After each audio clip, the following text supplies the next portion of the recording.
Ele conhece como ninguém o mercado de luxo. Foi diretor-geral da Louis Vuitton no Brasil.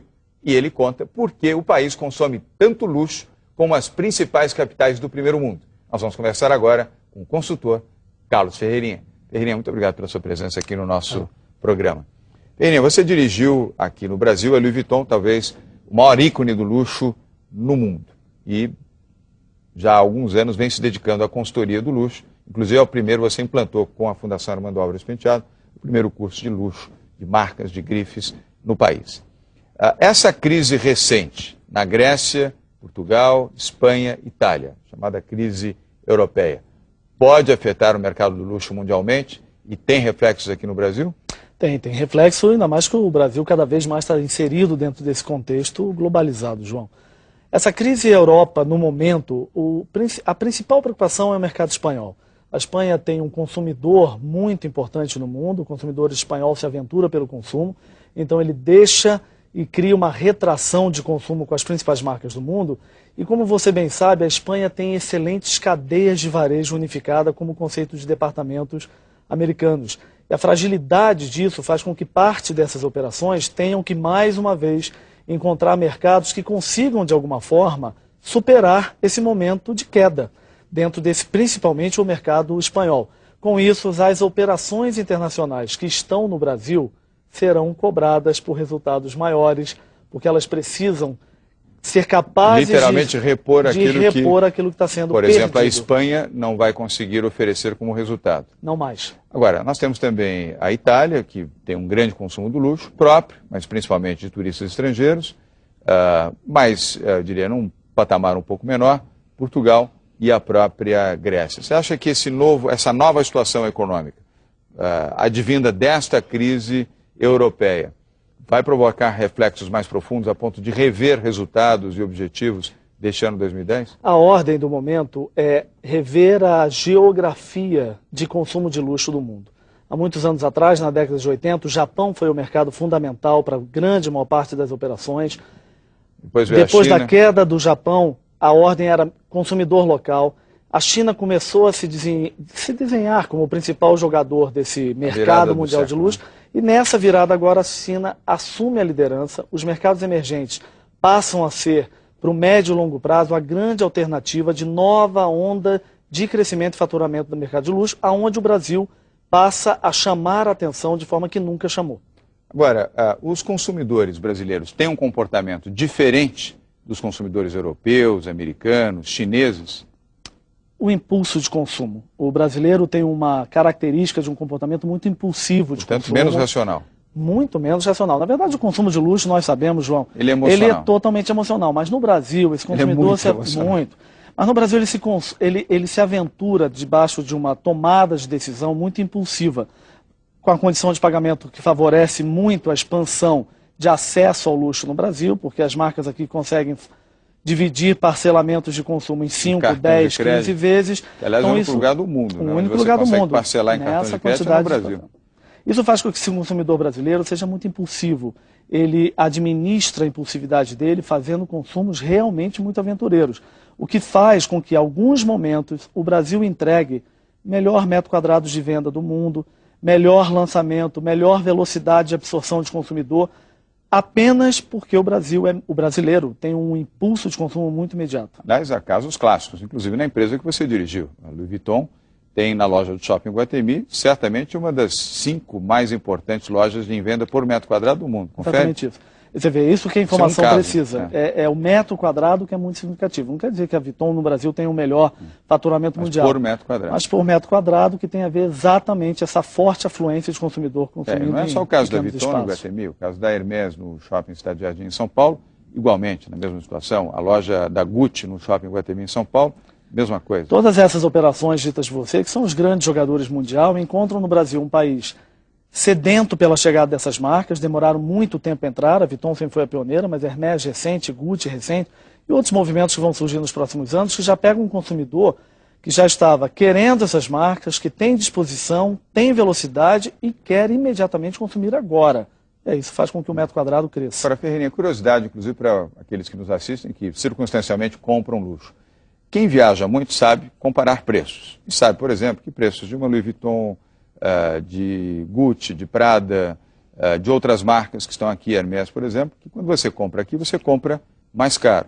Não compra mais caro porque as empresas desejam explicitamente vender mais caro, porque você tem uma carga de imposto, uma carga tributária que aumenta o custo do produto no ponto de venda. Ou seja, se você compra na França ou na Itália e somando-se aí o detax, ou seja, a diferença do imposto que você recebe de volta, você paga menos. E a diferença, às vezes, varia de 25% até 50%. Há casos até mais elevados, há casos de 100%, 150%. Exatamente isso. Eu já vi casos recentes, aliás, numa bolsa, não vou nem falar a marca aqui, porque senão o diretor-geral invade o estúdio aqui para me esganar, era 250% a mais. Ali não era só questão de imposto, não, deviam ter outras razões também. Agora, por que esse consumidor mais ilustrado, porque viaja e sabe a diferença de preço, ele continua comprando aqui?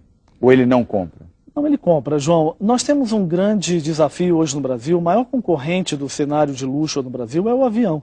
Ele pega o avião e consome lá fora. Essa diversidade brasileira da formação do preço faz com que parte dessas operações não fechem as contas no Brasil. Demora muito tempo para tomar a decisão de implementar essas operações aqui. Agora, o consumo de luxo, como nós já falamos, é um consumo emocional. Esse indivíduo, mesmo aquele que viaja, em algum momento ele quer comprar agora, ele quer a bolsa para amanhã, ele quer a gravata para depois de amanhã, ele quer no final de semana, ele quer o sapato novo. Então, o consumo emocional é pautado em cima de um desejo que não é planejado. Você não planeja o desejo que daqui a 3 meses eu vou fazer uma viagem. Você quer agora, resolve agora.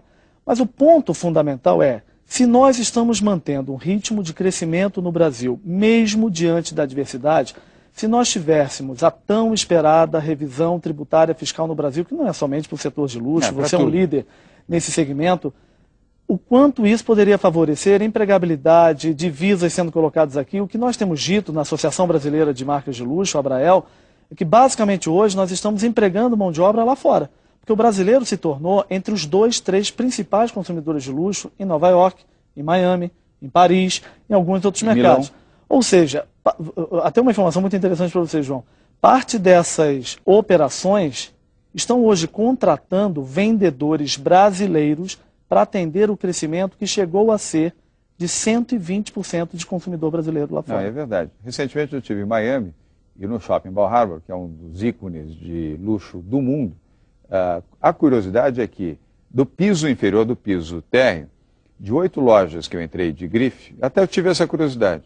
Começando na Prada, depois na Gucci, depois na Louis Vuitton, todas elas têm pelo menos uma vendedora brasileira. E não é um acaso, foi determinado. A vendedora da Prada me disse, não, olha, aqui, se o senhor for na loja A, B, C, D, E, F, eu mesmo recomendei 2 amigas aqui, porque o consumo dos brasileiros aqui é tal que essa relação fraternizada na brasilidade aumenta o consumo médio, o ticket médio aumenta. Então, quase todas as grifes aqui, as que não tinham, estão tendo, e as que estão, já estão pensando na segunda. E ela mesma, aqui na Prada, sou eu, e já vamos contratar uma segunda. Você imagina o que abre de oportunidades. Você falou, está dando emprego lá fora. Que a gente cresça aqui. Emprego lá fora e divisas, né, João? Porque esse volume vendido para brasileiro lá fora, aqui a gente só paga o IOF do cartão de crédito, porque nós não estamos gerando a possibilidade de um crescimento de mercado. A atividade de luxo teve um crescimento exponencial nos últimos 30 anos em quase todos os mercados mundiais. No Brasil, apesar do crescimento forte e contínuo, ele ainda é muito embrionário. Nós temos uma condição muito grande de favorecer essa possibilidade de um consumo mais expandido no Brasil. Muito bem. No próximo bloco, nós vamos continuar a nossa conversa com o consultor empresarial e que faz a consultoria na área do luxo, como ninguém. Aliás, é tido e dito como o maior especialista no Brasil nesse segmento do luxo, Carlos Ferreirinha. E agora vamos falar do outro consultor empresarial, que é o professor Luiz Marins. Marins, com você.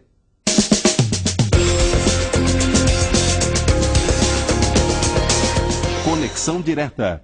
João, para ter sucesso duradouro, o empresário tem que ter humildade.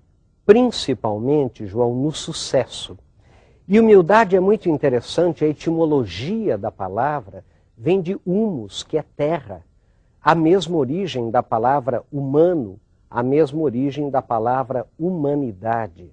João, o que significa isso é que humildade significa você estar com os pés na terra, é você ser aquilo que você realmente é. Não é ser subserviente, não é ser mentiroso, não é fazer-se de humilde, é ser concreto, é ser real. A humildade, portanto, João, é um principal fator de sucesso para os empresários no longo prazo. É com você, João. Marins, essa talvez seja a melhor e a mais importante das lições para os empresários e os dirigentes de corporações. Humildade. E humildade real, verdadeira, autêntica. Não parecer, mas ser. Sem ela, você não vence. Sem ela, você não ganha respeito e não eterniza a sua liderança legítima. No próximo bloco, nós voltamos à entrevista com o consultor em marcas de luxo, Carlos Ferreirinha. Fique ligado, Show Business volta já já.